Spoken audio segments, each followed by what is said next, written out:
Hello and welcome to my meander for this week. A few days ago, Debbie and I were able to host an event that had not taken place since before COVID, namely the annual Clergy and Spouses Tea for those who are retired. Fortunately, the weather remained fine and there was a very good turnout. As always at these events, it was an opportunity for people to get together with those whom they may not have seen for a while. There were many stories shared and memories stirred of ministry and friendship across the decades.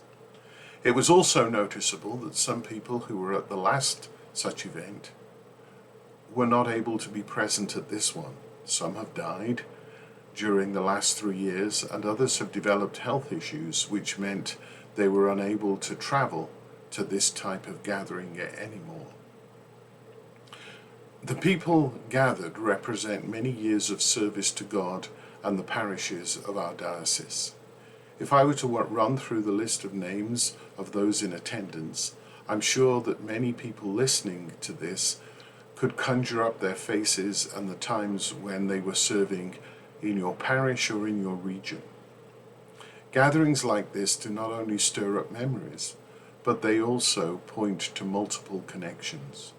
I'm sure as we talked, we mentioned people from previous generations of clergy who were connected even further back, and eventually we would have arrived back at Bishop Medley, or even before him. Over the weekend, Debbie and I stayed in the Chateau St. John Hotel, which is built on the site of the former St. Paul's Valley Church in St. John. One of the conference rooms in the building is named for Alban Bate. Archdeacon Bate was once the rector of that parish. What we see is that the church is deeply rooted in our province, and we're supported by the roots of yesteryear.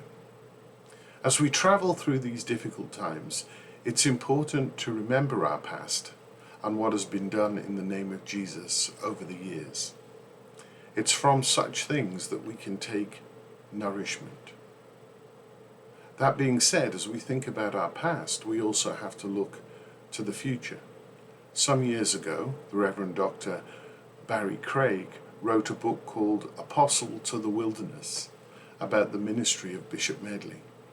It serves as a reminder of the joys and difficulties of establishing Anglican worshipping communities in various parts of our province.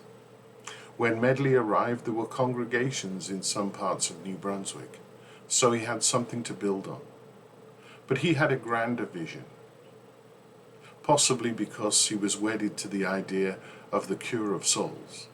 Essentially, that Anglican pastoral care and worship should be available to all. That is the basis upon which we have proceeded as a diocese, and those of us who gathered earlier this week were nurtured in that mindset.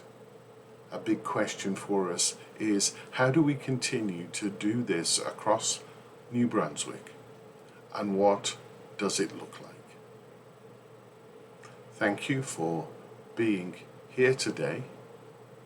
May God bless you, and see you again soon.